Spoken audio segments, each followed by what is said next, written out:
Hello everyone, आज हम पढ़ेंगे इंग्लिश एनसीईआरटी क्लास 7th का chapter Golu grows a nose. Long long time ago the elephant had no trunk. इस chapter में बताया गया है कि बहुत बहुत टाइम पहले जो एलिफेंट होता था, हाथी की कोई सूंड नहीं होती थी। जैसे कि अब होती है ना लंबी सी सूंड, ट्रंक बोलते हैं जिसको हम, वो नहीं होती थी। तो वो मतलब हाथी ऐसा दिखता था जैसे कि इस पिक्चर में दिख रहा है। इसकी एक मोटी सी नोज़ है और ऐसा ही हाथी दिखता था, ऐसा इस चैप्टर में कहते हैं। He had only a bulgy nose and big as a boot. और उसकी नोज़ जो थी वो बहुत ही बल्जी सी, मोटी सी थी, जैसे कि हमारे पहनने वाले पैरों में जूते होते हैं। He could wiggle it from side to side but could not pick up things with it. वो अपनी नोज़ को इधर उधर घुमा तो सकता था मगर कोई भी चीज़ उससे उठा नहीं सकता था। There was a baby elephant called Golu. He too had no trunk but only a bulgy nose. फिर क्या होता है कि एक छोटा सा एलिफेंट होता है जिसका नाम होता है गोलू। उसका भी कोई ट्रंक नहीं होता और एक मोटी सी नाक होती है, जैसे कि एक कोई छोटा सा जूता हो। Golu was full of questions. Golu बहुत सारे क्वेश्चंस पूछता था सबसे। He asked his tall aunt the ostrich, why don't you ever fly like a bird. वो कहता है ऑस्ट्रिच से, ऑस्ट्रिच को हिंदी में बोलते हैं शुतुरमुर्ग, और वो ऑस्ट्रिच जैसी बर्ड होती है, फ्लाईलेस होती है, उड़ती नहीं है, वो काफ़ी बड़ी सी होती है। तो जो एलिफेंट होता है जिसका नाम गोलू होता है, वो पूछता है ऑस्ट्रिच से कि तुम उड़ती क्यों नहीं हो बाकी बर्ड्स की तरह।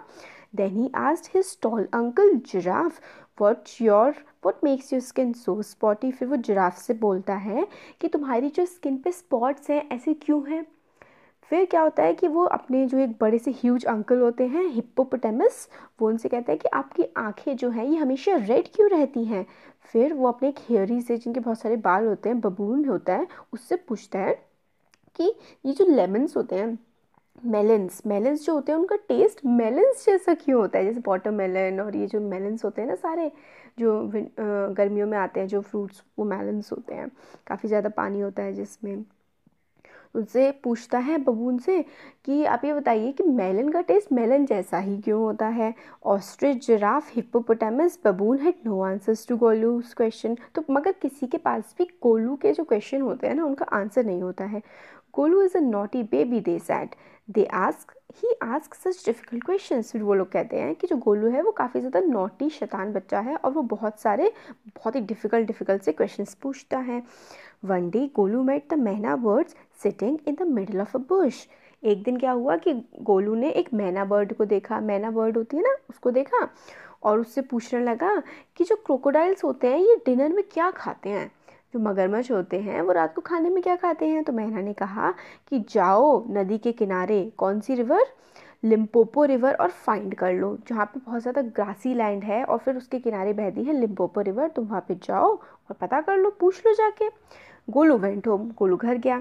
ही took 100 sugar canes, 50 dozen bananas and 25 melons. उसने लगभग 100 तो गन्ने खाए, लगभग 50 दर्जन उसने केले खाए और 25 मेलन्स खाए और अपनी फैमिली को गुड बाय बोला और कहा कि मैं जा रहा हूँ ग्रेट ग्रासी लिम्पोपो रिवर पे और मैं पता करके आऊँगा कि ये जो क्रोकोडाइल हैं ये खाने में क्या खाते हैं।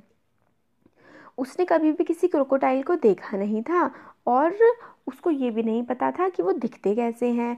तो जब वो रास्ते में जा रहा था वो एक पाइथन से मिला और उससे पूछा कि क्या तुमने कभी क्रोकोडाइल देखा है, वो कैसा दिखता है और वो डिनर में क्या खाता है। पाइथन देखिए जो फिगर में दिखाया हुआ है ना इस पिक्चर में, पाइथन एक सांप होता है काफ़ी बड़ा सा, उससे पूछता है। तो पाइथन पाइथन क्या होता है, एक गोल गोल गोल गोल घूमा रहता है, कॉइल्ड रहता है, फिर वो खुद को सीधा करता है, अनकॉइल करता है ट्री की ब्रांच से और कुछ भी नहीं कहता है। गोलू चुपचाप क्या होता है वहाँ से निकल जाता है, मतलब आगे की तरफ बढ़ने लगता है और उसको गुड बाय बोल देता है।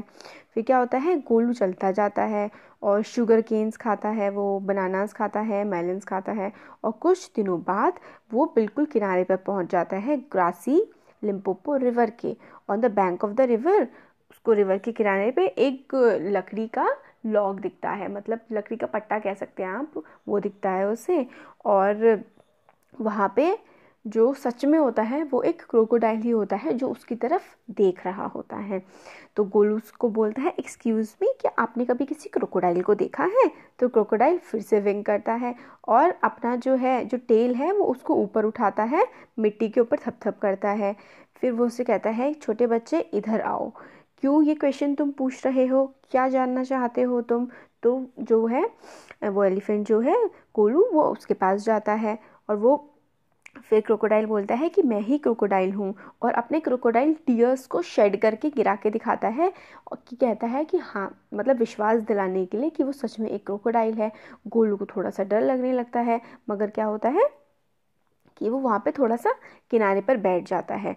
You are the very person I was looking for, please tell me what you have for dinner. फिर गोलू क्रोकोडाइल से कहता है कि आप ही को मैं कब से ढूंढ रहा हूँ, और प्लीज़ मुझको बताइए कि जो ये क्रोकोडाइल होते हैं, आप लोग अपने खाने में खाते क्या हैं?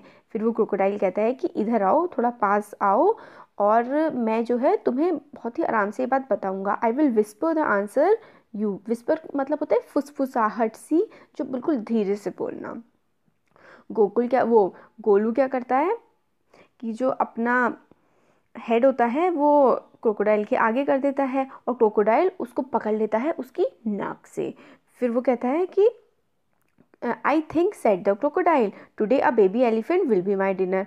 फिर क्रोकोडाइल बोलता है कि लगता है आज एक छोटा सा जो बेबी एलिफेंट है ना, वो मेरा डिनर बनेगा। फिर गोलू चिल्लाता है, छोड़ दो मुझे जाने दो। तो क्या होता है, पाइथन, जब से गोलू पाइथन से मिला होता है, उससे पूछता है कि क्रोकोडाइल क्या खाते हैं, तब से ही ना पाइथन जो है वो गोलू का चुपचाप चुपचाप पीछा कर रहा होता है जहाँ भी गोलू जा रहा होता है। फिर पाइथन बोलता है कि उसके पास, गोलू के पास आता है, if you do not pull as hard as you can the crocodile will drag you to the stream. तो पाइथन गोलू को बताता है कि तुम खूब तेज़ी से खींचो अपने आप को, वरना ये जो है क्रोकोडाइल तुमको ना रिवर में ले जाएगा। Golu sat back on his little haunches and pulled, और गोलू क्या होता है वहाँ पे बैठ जाता है और खुद को खूब पीछे पीछे की तरफ खींचने लगता है, और क्रोकोडाइल उसको पानी में खींचने की पूरी कोशिश कर रहा होता है। मतलब बिल्कुल खींचातानी चलती रहती है, इधर से क्रोकोडाइल खींचता है, दूसरी तरफ से गोलू खींचता है। फिर क्या होता है, पाइथन कॉइल कर लेता है खुद को गोलू के पेट से, और बहुत ही तेज़ी से पीछे की तरफ खींचने लगता है, और गोलू भी उसकी पूरी हेल्प करता है कि वो पाइथन के साथ नदी से बाहर निकल जाए। और गोलू अपने जो चारों के चारों पैर होते हैं वो अच्छे से धंसा लेता है मड में, और बहुत तेज़ खींचता है, और मतलब काफ़ी देर तक ये चीज़ चलने लगती है। तो इस खींचातानी में क्या होती है कि जो गोलू की नोज़ होती है ना, जो पहले बहुत ही स्मॉल और बल्जी होती है, वो एक लंबी होती जाती है, लंबी होती जाती है। गोलू को दर्द तो बहुत होता है, मगर उसकी नोज़ साथ ही साथ लंबी भी होती जाती है, और उसकी नोज़ लगभग 5 फीट लंबी हो जाती है।